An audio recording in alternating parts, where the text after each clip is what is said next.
Welcome back to Keys to Product Creation Success. And in this video, we are going to be talking about the 8 numbers that you must track as an internet marketer, in particular a product creator. Now, naturally, you are not necessarily tracking, numbers that would you associate with accounting and a traditional business. I mean, you don't have a brick and mortar business, and you don't have things like depreciation, but there is a minimal number of statistics that you need to keep track of in order to make good decisions about your product creation business. Now, one thing that you'll want to keep track of is the number of new subscribers you are getting and how much and how often that you're getting them. You want to make sure that you understand where they're coming from. You want to make sure that you understand how well your opt-in, your squeeze pages are converting visitors into new subscribers. So you should be keeping track of this number. Wherever those new subscribers are coming from, make sure that you understand the number that you're getting on a daily basis, monthly basis, weekly basis, so that you can increase your activity in order to get more. The lifeblood of your business is going to be new subscribers who will want to buy your products and services. You want to keep track of the affiliates that made sales for you. Now, that means that when your affiliates have requests and they have launches, the people that are really making sales for you, the people that are really going all out for you to make your product launch happen, who are basically bringing you leads by promoting your product, you want to make sure that you do everything you can to help them to make more money. Right, so when they have a request, when they want to talk about things, when they need your help, make sure that you build relationships with the people that are making sales for you. Now, that doesn't mean that because a new marketer hasn't made sales for you that you don't talk to them at all. But the people that are making sales for you, you want to build relationships with them and keep track of them so that you know who it is that you are going to, let's say, speak to first. You want to make sure that you're talking to the people when you even think about having a launch. You want to make sure you're reaching out to the people who make sales. So keep track of those affiliates that are making sales for you. Keep track of the number of visitors to your site, in particular your sales page.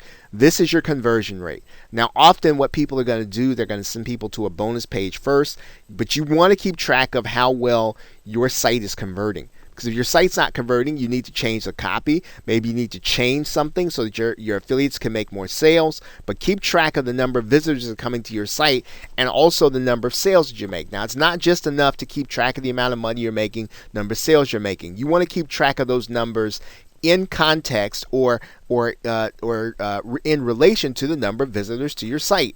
Right? This is very important. This is where you're going to be determining what your conversion rate is. Keep track of the number of people who are opening your emails. This is where you are going to determine whether or not your email copy is working, right? Because if you're getting new subscribers but your emails are turning people off, you need to change the way you write emails. Right? So keep track of the number of email opens you're getting. Keep track of them in relation to the number of people that are subscribing to your list. It's a percentage you want to keep track of.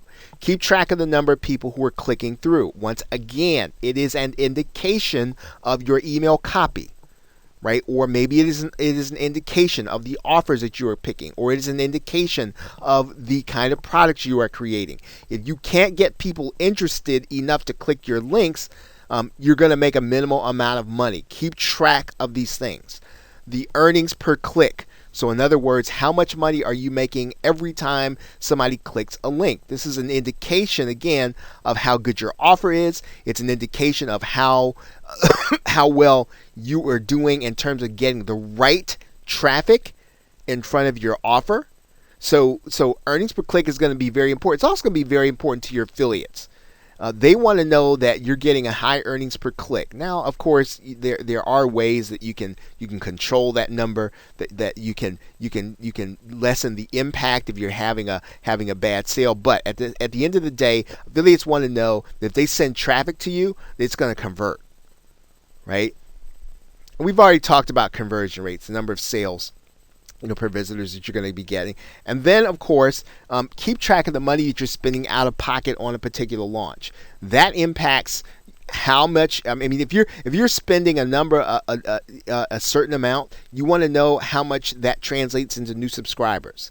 How much does that translate into, let's say, if you're doing advertising for affiliates? Keep track of the total number that you're spending on the launch, right? Because you need to, when the profit number that you want to look at is not just the your advertising costs minus your revenue.